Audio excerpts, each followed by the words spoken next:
Ya, shalom anak-anak kelas 1.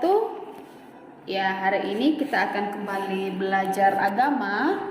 Anak-anak boleh menyiapkan buku cetaknya masing-masing. Kita akan masuk di dalam mata pelajaran kita dalam halaman yang ke-8, babnya yang kedua. Mari kita buka secara bersama-sama ya. Oke, namun sebelum kita melanjutkan, kita berdoa terlebih dahulu. Bapa kami yang di sorga, terima kasih, kami bersyukur kembali kepadamu. Hari ini kami mau belajar agama. Tuhan tolong supaya kami boleh mengikutinya dengan baik. Dalam nama Yesus kami berdoa, haleluya, amin. Ya, anak-anak yang diberkati Tuhan, kita akan masuk di dalam bab yang kedua, yaitu tentang tujuan Tuhan menciptakan aku. Tujuan Tuhan menciptakan anak-anak, menciptakan Miss, menciptakan papa mama, menciptakan kita semua. Oke, sebelumnya mari kita bersama-sama membuka Alkitab kita di dalam Mazmur 139 ayatnya yang ke-13. Di sini berkata, sebab engkaulah yang membentuk buah pinggangku, menenun aku dalam kandungan ibuku. Ya anak-anak, di dalam firman Tuhan ini katakan bahwa sebab engkaulah, sebab Tuhanlah yang membentuk buah pinggangku, atau yang sudah menciptakan aku dengan indah, yang menenun aku di dalam kandungan ibuku. Sejak kita di dalam kandungan ibu, itu adalah anugerah daripada Tuhan ya. Nah, jadi di halaman yang ke-9 di uraian materi kita yang pertama, di situ dikatakan untuk mengenal Sang Pencipta. Nah, ada dua gambar di sini. Coba perhatikan anak-anak, ada gambar apa saja yang anak-anak lihat? Di sini ada gambar ibu dan anak. Terus di sini ada gambar ayah dan anak. Nah, ini menunjukkan kasih seorang ibu kepada anak ya, sejak dalam kandungan sampai lahir, sampai besar, bertumbuh dengan baik. Itu semua dikerjakan oleh ibu ya. Itu semua dikerjakan dengan kasih sayang seorang ibu. Artinya ibu begitu mencintai, ibu begitu menyayangi kita semuanya.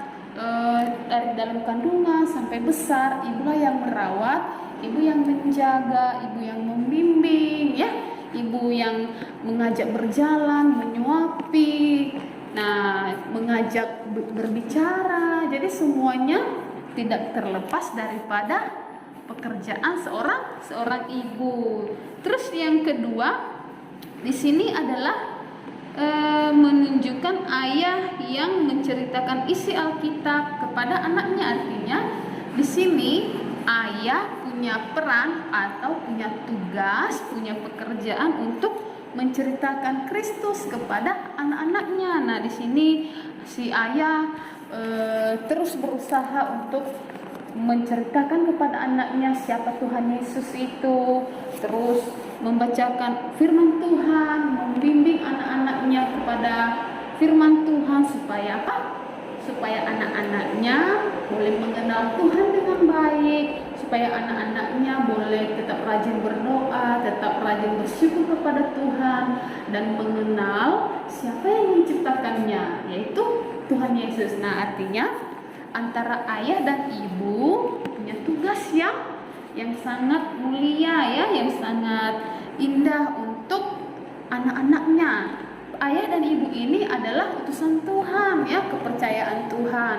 Tuhan menitipkan kita ayah, Tuhan menitipkan kita ibu untuk menuntun kita ke dalam jalan yang benar. Artinya anak-anak harus bersyukur kalau punya papa mama yang terus mendukung, yang terus mencintai, yang terus mengajari. Nah, terus halaman yang ke-10 coba dibuka. Halaman yang ke-10, anak-anak boleh perhatikan di sini ada gambar siapa? Iya, ada gambar Tuhan Yesus bersama dengan anak-anak, bersama dengan orang tua anak-anak. Artinya menunjukkan bahwa Tuhan Yesus begitu mengasihi anak-anak ya.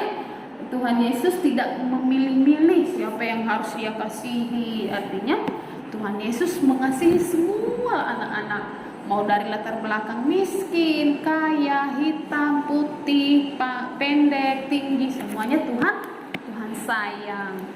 Nah, terus di sini dikatakan lagi, tuliskan di dalam kotak ini siapa orang yang paling kamu sayangi. Nah, misalnya orang yang paling aku sayangi adalah, contohnya di sini papa atau mama atau adik atau kakak, atau bisa dituliskan keluargaku. Nah, ya, siapa yang disayangi boleh dituliskan sini ya. Oke. Terus nanti yang selanjutnya boleh diisi sendiri ya. Di sini dikatakan bacalah ayat di bawah ini, Yohanes 15 ayat 12. Ini bisa dibaca sendiri. Terus apa yang kita pelajari di dalam halaman yang ke-8 sampai halaman yang ke-10, tuliskan di sini. Misalnya tadi kita belajar tentang kasih seorang ayah dan ibu, tulis di sini. Nah, oke, lanjut di halaman yang ke-11. Nah, di sini di halaman yang ke-11 ada bagian yang kedua. Perhatikan, untuk menjadi sahabat Tuhan. Siapa yang senang menjadi sahabatnya Tuhan? Oke, pasti semua anak-anak senang menjadi sahabatnya Tuhan ya. Anak-anak di sini pasti punya sahabat teman cerita, teman bermain, teman apalagi, teman berbagi makan, teman untuk bercanda. Nah, jadi di sini dikatakan menjadi sahabat Tuhan. Artinya berarti kalau kita menjadi sahabat Tuhan, kita harus tetap berkomunikasi atau berbicara kepada Tuhan. Kita harus tetap menjalin hubungan kepada Tuhan. Kita tidak boleh meninggalkan Tuhan. Kita tidak boleh mengecewakan hati Tuhan. Kita tidak boleh apa lagi? Tidak boleh menyakiti hati Tuhan. Nah, kalau kita punya sahabat, berarti kita sedih dong kalau misalnya sahabat kita sedih. Kita pasti kecewa kalau misalnya sahabat kita itu mengecewakan kita. Kita pasti akan menangis kalau sahabat kita terluka. Begitu juga dengan Tuhan. Tuhan sedih kalau misalnya kita berbuat jahat. Tuhan sedih juga kalau misalnya kita tidak mau mendengarkan suaranya. Tuhan sedih kalau misalnya kita tidak mau berbicara dengannya. Nah, artinya sebagai sahabat Tuhan, kita harus taat kepadanya, harus mendengarkan firman-Nya, harus tetap berdoa. Berdoa itu sebagai komunikasi kita atau bicara kita kepada Tuhan. Nah, di sini ada kan anak kecil ya, yang sedang berbicara kepada Tuhannya. Dia berdoa dengan sungguh-sungguh. Nah, seperti Bapak Abraham ya. Di situ dikatakan Abraham hidup benar dan menjadi sahabatnya Tuhan. Bapak Abraham ini disebut sebagai bapak orang beriman karena dia beriman kepada Tuhannya, karena dia taat apa yang Tuhan firmankan. Nah, terus di sini di bagian paling bawah anak-anak perhatikan, apa yang harus aku lakukan sebagai sahabat Tuhan. Nah, apa yang harus anak-anak lakukan sebagai sahabat? Sini yang dapat aku lakukan adalah mengasihi orang lain seperti Tuhan mengasihiku. Artinya kita harus mengasihi semua teman-teman kita karena semua mereka adalah sahabat kita. Kita harus mengasihi keluarga kita dan orang-orang yang di luar sana ya. Terus dikatakan mengampuni orang yang bersalah. Kalau misalnya ada teman kita yang berbuat salah, misalnya tidak sengaja memukul kita atau tidak sengaja mengambil barang atau itu disengaja, nah kita harus mengampuni walaupun dia bersalah, tetapi kita tetap belajar untuk mengampuni karena Tuhan kita sudah mengampuni kita ya, karena Tuhan kita sudah mengasihi kita. Terus meminta maaf kepada orang lain yang aku sakiti. Nah, kalau misalnya kita yang berbuat salah, kita yang sudah buat teman kita menangis, kita yang sudah buat teman kita terluka, kita yang harus minta maaf. Ya, maafkan saya tidak akan melakukannya lagi. Saya akan berusaha untuk menjadi sahabat yang baik. Nah, artinya kita harus jadi sahabat yang baik. Nah, oke. Di halaman yang ke-12.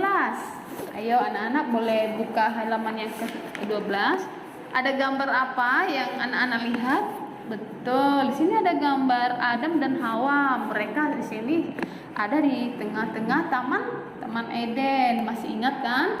Semua buah yang ada di taman ini boleh kamu makan, tetapi ada satu buah yang tidak boleh. Artinya tidak boleh melanggar perintah Tuhan. Tetapi karena mereka mengikuti suara iblis, yaitu ular yang menggoda, akhirnya mereka jatuh ke dalam dosa dan diusir dari Taman Eden. Wah, kasihan ya.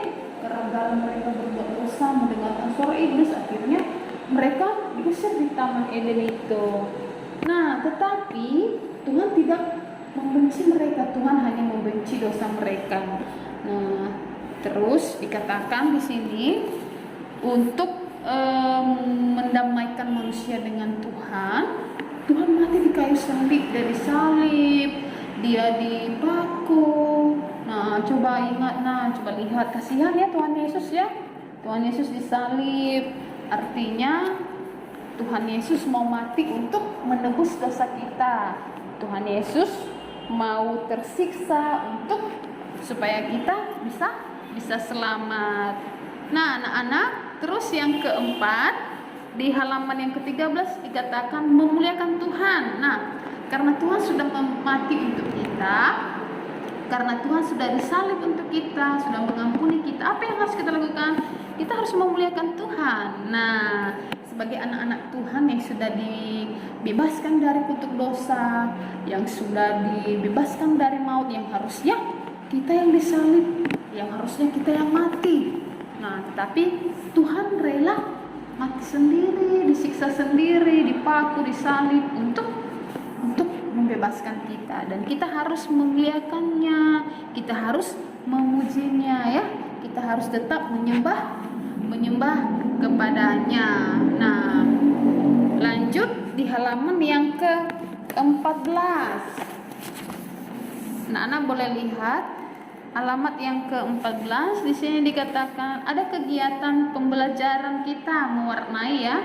Warnain setiap gambar. Nah, ada dua anak yang sedang belajar, ada yang sedang berdoa, diwarnain ya dengan cantik ya. Terus ada juga di halaman yang ke-15 juga ada diwarnain ya. Ini kegiatannya sedang apa? Terus ini tangan yang sedang bersalaman, diwarnai nanti ya.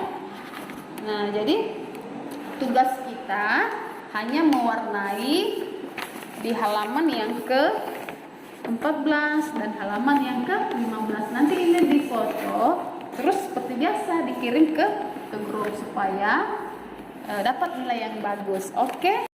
Demikian mata pelajaran kita hari ini. Nanti kalau ada yang masih kurang jelas, boleh ditanyakan ke Miss di grup ya.